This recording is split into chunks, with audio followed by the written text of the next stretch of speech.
Hi there, my name's Grace from Grace Outdoors. Today I'm putting up my hammock and I'd like to invite you to come join me to see my hammock, my homemade underquilt, and also why I chose to use a separate bug net and not the integrated bug net that does come with some of the hammocks. So let's see if we can get that tree, which is right behind me, and put it up.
The webbing straps are used around the trees are webbing that is used in climbing.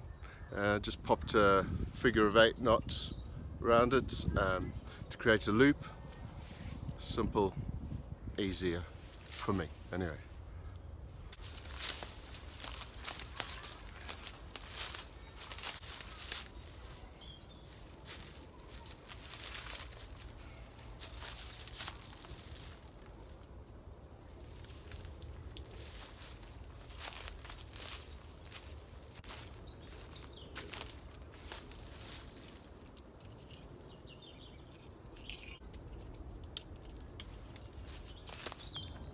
So my attachment is pretty simple. Just create a loop, fold it over on itself, pull the inside through, and hook the carabiner onto it. So the carabiner holds it very nicely, and I've got a drip ring at the bottom. Can't remember that name of that knot, but I'll put it in.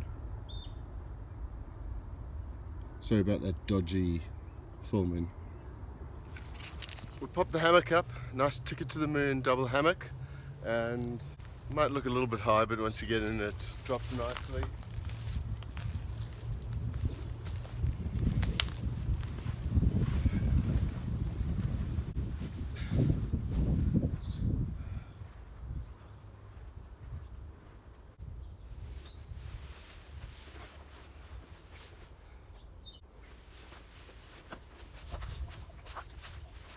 Very comfy and very tempting to stay in a bit longer, but yeah, let's pop up the underquilt and show you what I got.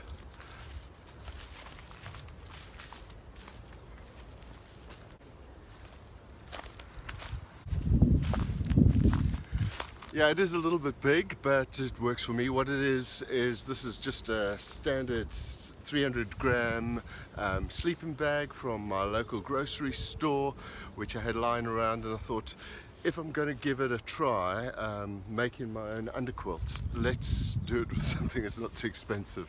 So I'll show you what it looks like. I've used it a few times, quite a few times before, probably down to about 5 degrees Celsius, and I've been very happy. It really rides up nicely around the shoulders and protects you from the cold wind. So I'll show you what I've put together.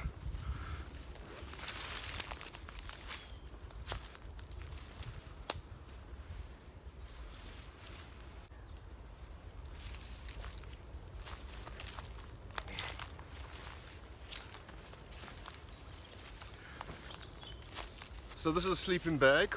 First thing I did was cut the zip off and borrowed my wife's sewing machine, which was very nice of her, and I just sewed a little channel all the way down the length of both sides, leaving some little gaps in between. I think I left just one gap in the middle. So it's a channel all the way down the length, except for there, which I thought if I needed to, I could clip that up around the ridge wire just to keep it up, but it really didn't need that. In the foot box, I cut a hole in the foot box and put a cinch cord in it. Sewed a channel on where I could put the cinch cord through, and that was pretty easy to do with a toggle.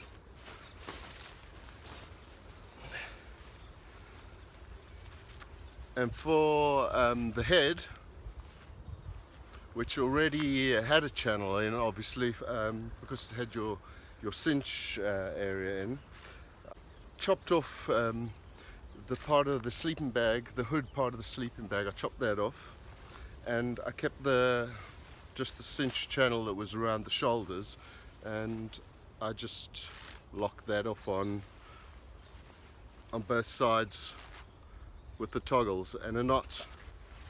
And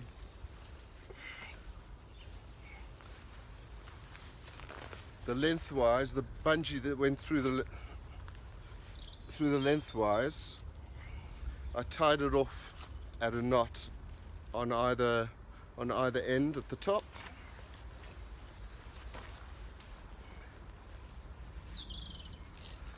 and sewed little loops on the bottom where I tied it off there, giving it the ability just to come through when it needed.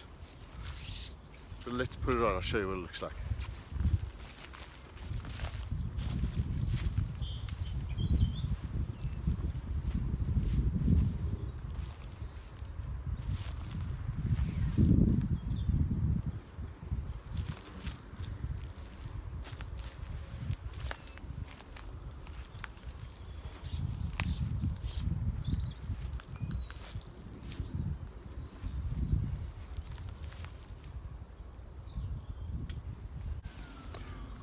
So this should give you a better outlook of what it looks like close up. So let's have a look.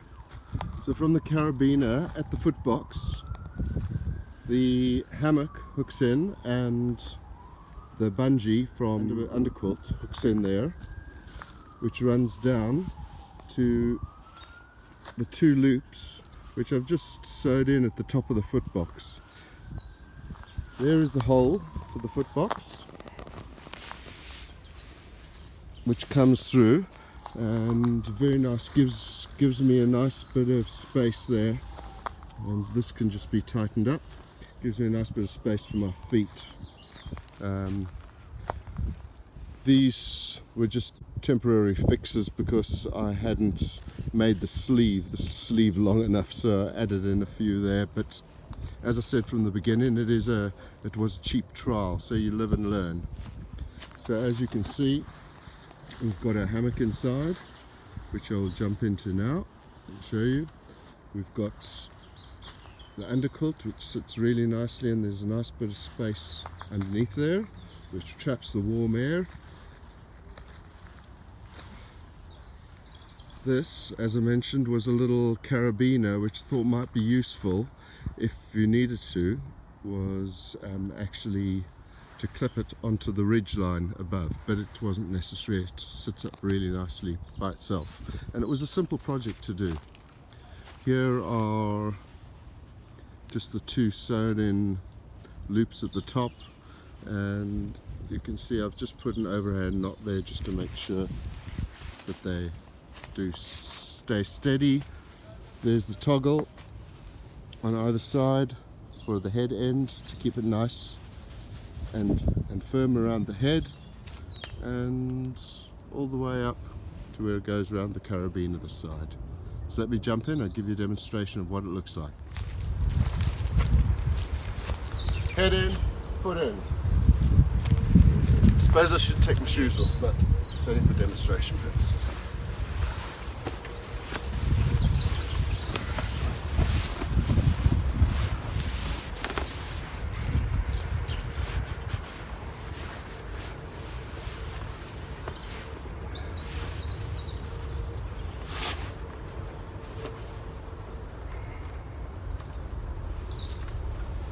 So this completely blocks off any wind that is coming from the side.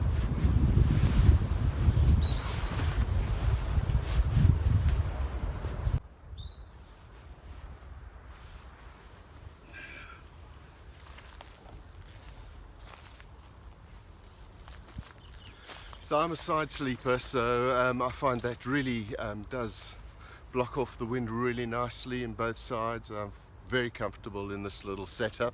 However, I am going to put another setup. I bought myself one of the Costco blankets, which I thought might be it's obviously a lighter weight project, so I'm going to get that on the go, and you'll see that in another video. But let me show you the bug net. So the bug net is what's called a unigear. It was a generic, a really cheap bug net. I found it on Amazon. In the UK here it goes for about 15 quid or 15 pounds, sorry. And I thought to myself, you know, before I bought the hammock, I thought, you know, I really wanted a hammock with a bug net, but did I want an integrated bug net? Because in summer we often go out and you want to chill out in your hammock, and the bug net is in the way. I do know there are some hammocks out there that you can kind of tie the bug net out the way, but still, is it kind of worth having one if you're going to have an integrated one, if you can have a separate one and just take it with you? So I really wasn't sure, and then I looked at the prices of the bug nets that go with the hammocks, and the branded bug nets cost more than the hammocks in some cases. Some have got good feedback, some have got bad, but my thoughts were, let's just try a cheap one and see how it goes. I looked for feedback on Amazon. It tended to have quite good feedback on this unigear, so I thought, what's the harm? Give it a try. So first of all, I'd like to say I'm very happy with the product, but let me show you and you can make your own decisions as to what you think it should be, if it's for you or not. Comes in a nice little stuff sack with a tie down clip onto it, so it's compressible clip, which works quite nicely.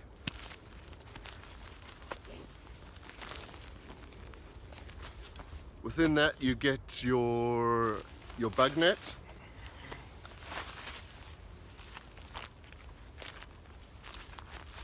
The bag is attached to the bug net, so you shouldn't lose that. And then you also get a little string, which I've left it. Let me show you. You also get a little ridge line, which is used to hold the bug net above your face. Let's put it up. So I put it up.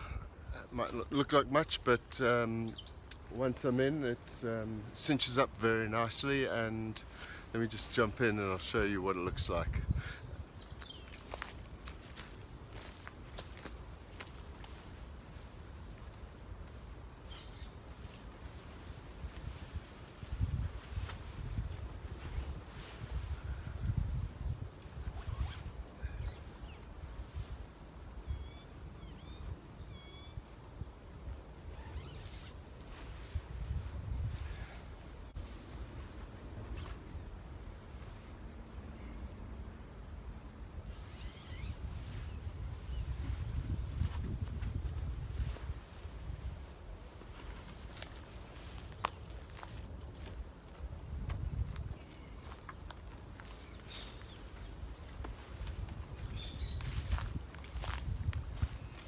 Very comfy. Okay, so I'm going to take you a bit closer and show you the features of the setup.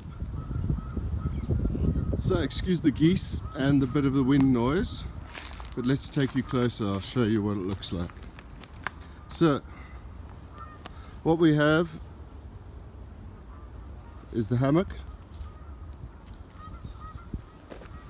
and there's the bungee cords from the Underquilt, and there is the cinched up drawstring from the beginning of the bug net. The cord the bug net comes with is to hang each of these little loops on.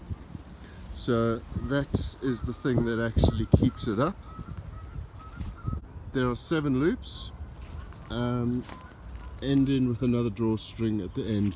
These drawstrings actually work really well and they do cinch up everything. The netting for this bug net, you can see through it quite nicely, but also it's really fine, so it does keep anything out. Haven't been bitten in it. Comes with a very nice zip. The zip extends all the way from the one side all the way to the other, with double zip ties.